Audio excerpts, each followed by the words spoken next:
What's up, dudes? Chooch out here.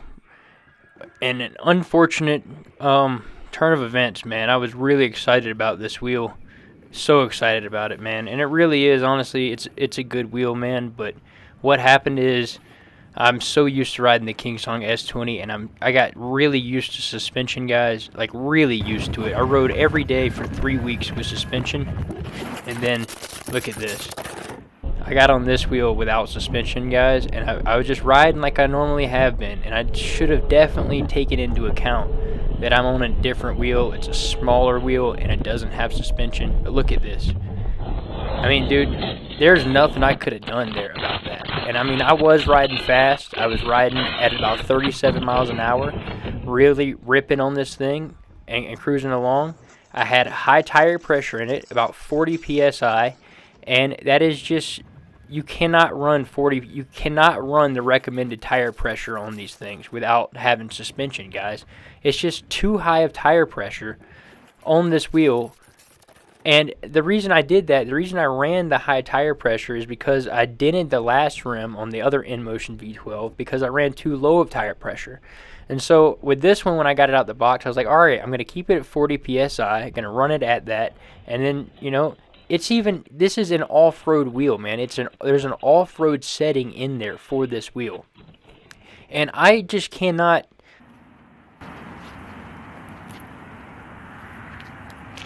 Holy shit. That was one of the worst crashes of all time. Brand new wheel, too. I overpowered it, dude. That hurt bad. And another thing that happened, man, and you can't count this out, whenever you're listening to a really good song you love, this is legit one of my favorite songs, and this is hilarious that it happened when I was jamming out, dude. Somebody to Love by Queen is like one of my top songs, and I love it because Freddie Mercury is great, but Roger in this song kills it, and I love Roger from that band. And not a lot of people know about, Roger from the band Queen, but he rocks Somebody to Love. And I was just feeling it, vibing out, loving life, dude. Had my arms out, kicking down this little section of road, loving it. And then boom. So that just shows, dude, if you're rocking out to good music, in the mood, in the zone, you really are riding harder. You're riding on the edge, dude. Music is crazy what it does to like your performance in sports and whatnot. And it can be detrimental sometimes.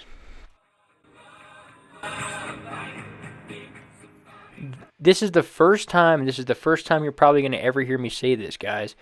This is literally a wheel that was sent to me that is inferior to the wheel that I had before it. So the Kingsong S20, granted, it's $1,000 more expensive than this wheel. I understand that. But this is the first time I've ever had a wheel sent to me in succession from, having one that was lower performance than the one I had before. So now y'all are going to be hearing me say exactly my thoughts on that. This wheel right here, guys, simply is not an off-roading wheel. I mean, you really are going to hurt yourself trying to ride this wheel off-road, guys, unless it is completely flat. I'm talking like completely flat, paved situations. This thing, I mean, trail riding, going slow, cruising on trails and all that, you can do it easily. But I'm telling you, if you're really trying to rip on this thing, guys, what happened right there is I hit a rock or a bump or whatever it was, and it threw me off kilter right there. Now, any wheel with suspension, guys, I don't care if it was the V11, if it was the S18, or if it was the S20. Granted, they probably wouldn't have been going that fast, but they would have handled that bump. And with suspension, it keeps the wheel connected, guys, to the ground the entire time. So what you're not going to have happen is what happened here. This was a scenario where two different things went wrong. Number one, I hit the bump, and it threw me off kilter. Number two, that's disappointing, dude. Whenever it went in the air, it hit maximum speed, and I think it cut off, guys. So once this thing went airborne, not having suspension caused this thing to literally lift off the ground over a small bump. The wheel hit maximum speed because I was already going fast. It lifted off the ground where it had no friction, The free spin hit maximum speed while I was in the air for that little bit of time. And then upon landing, you saw it was literally tilted, angled all the way forward. And I think that if the gyro in it, or if the wheel was capable of going, say, 60 miles an hour, it would not have tilted forward like that. It would have literally lifted up in the air, and I think the inertia of the wheel spinning alone would have kept it upright. And I would have landed that little hiccup or bump or whatever it was right there. If I was on the S20, dude, I would have glided over that thing like nothing and just hit it like a little jump and just floated through the air like no problem. So I'm not BSing you guys, dude. The King Song S20 was elegant. It was everything I've ever wanted in a wheel. That was why I'm so hype about it. I have more videos, dude. I filmed so much on that wheel and went everywhere on it. I didn't have a single crash on it at all, like a single bad crash. The crashes I had on the S20 were little tiny crashes just for not going fast enough, not having enough inertia to keep the wheel upright, and just little hiccups. This right here was genuinely one of the worst crashes I've ever caught on video. This hurt, guys. It shredded everything I had on. These pants I had on, my knee pads, my gloves, my wrist guards. I was talking to a guy. I just went over to get some Panda Express, and dude, I was like, man, there's no way you'd be seeing me like here right now. Like, there's no way I would be talking to you guys right now, have gone out to get dinner or anything if I was not wearing the gear you see me wearing right here. And that is why I wear it every time I go ride, guys. You see that lazy rolling jacket right there? This is another thing, dudes. This is not even my nicest lazy rolling jacket. This is one with the cheap level 1 pads in it. And that is the only thing I'm wearing that didn't rip, guys, is that Kevlar lazy rolling jacket. And it kept me from getting any road rash on my upper body. I have no problems on my upper body, guys. There's nothing that hit or got damaged on my upper body where I was wearing that jacket.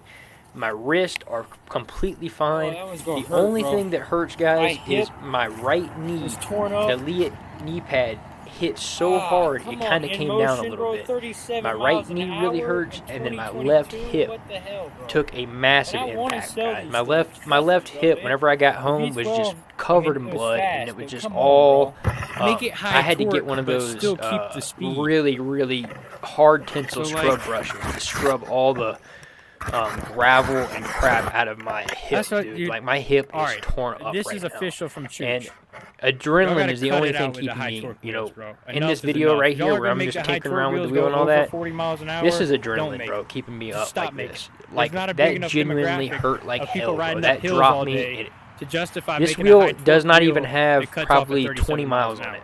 I mean, absolutely. And what amazed me, guys, is the only thing that's damaged on the whole wheel, dude. You saw how this thing ended up in the ditch over there. And straight up, if they made a cover around the LCD display, like I said with the other INMOTION V12, they would have literally shipped it with a cover or a little ring around it. It wouldn't have even been damaged. Literally, this wheel is crazy that it was able to take that spill and only damage the LCD screen. Now, I know it looks rough, and I know it looks like, okay, yeah, it's probably an expensive component on there that did get damaged, and yes, that's right. But the reason I went and rode this wheel like that without making a front bumper for it is because I literally wanted to show you guys and get video of it in the closest to stock form I could. I was not even going to put power pads on it, but I had to. Like, I couldn't ride it without power pads. So I put power pads on it, and then I wanted to keep it stock, just so I'd have a few videos out there with it looking like that. But it just shows if you do have an INMOTION V12, make some type of little ring around that display to where when you crash, that's not going to be the first thing that hits. I said that in the last thing. I thought they would upgrade that by now, but I mean, that's just stupid, bro. Like, that is insanely stupid to have something you can go 40 miles an hour on, and it's going to get crashed, and then having a glass display on it. That's just, I mean, that's what you call brain damage. I mean, really, dude. I mean, INMOTION, come on. Don't sell us a 40 miles an hour scooter that people are going to crash with a freaking glass screen on the top of it. 37 miles an hour. I mean, in what, dude? 2022. So I got to get That's that insane, replaced. bro. And I wish I would have And looked then into that more. This is the other thing about this wheel, guys, is I saw in the app with high that the torque cutoff wheels, speed is this is 37. my rant. But damn.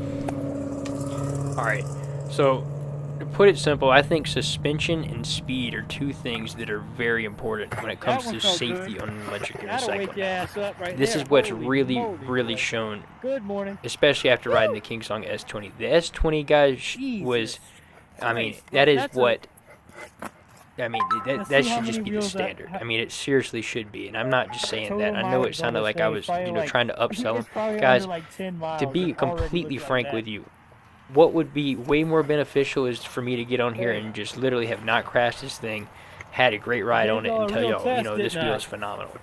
That would have made me way more money off sales. I get literally the same amount of commission off of this unicycle as I do the S20, and the S20 is $1,000 more. So when I'm saying that, guys, I'm not, like, I'm literally screwing myself over by praising the S20. I hope you know that. Like, I'm screwing myself over by praising that wheel because it's more expensive than any other one out there. But I'm just telling you, like, I mean, once you ride that thing, there's no going back. Simply, there's no going back.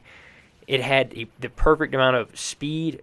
I mean, the torque on it could be a little bit better, guys, but this is the whole thing with torque. There's no point in making a high torque wheel out there that cuts off at 37 or 40 miles an hour.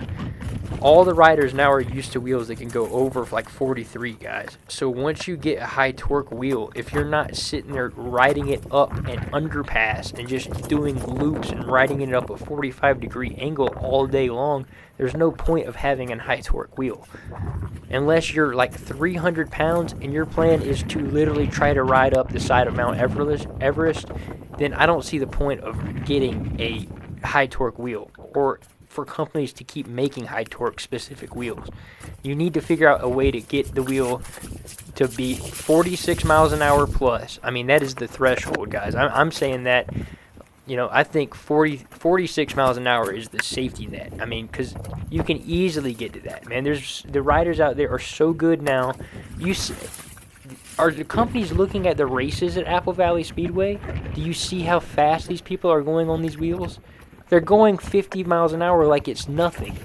So all the ones in the future need to have suspension and go about 50 miles an hour. And that's where we're at. And I hate to be the one that says that.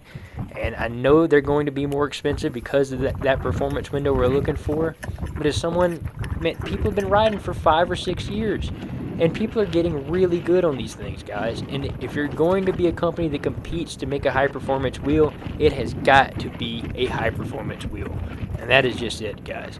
So I know this wheel is not meant for the same demographic as the S20, and I want you to know that. If you're just cruising around, you want something affordable, high torque for a heavyweight guy out there, if you're 250 pounds plus and you're just going to be cruising around the city, this is perfect for you. Absolutely perfect. And I think that's a huge demographic of people, but it's just not my type of wheel. It's seriously it. And I'm ashamed that I crashed this thing.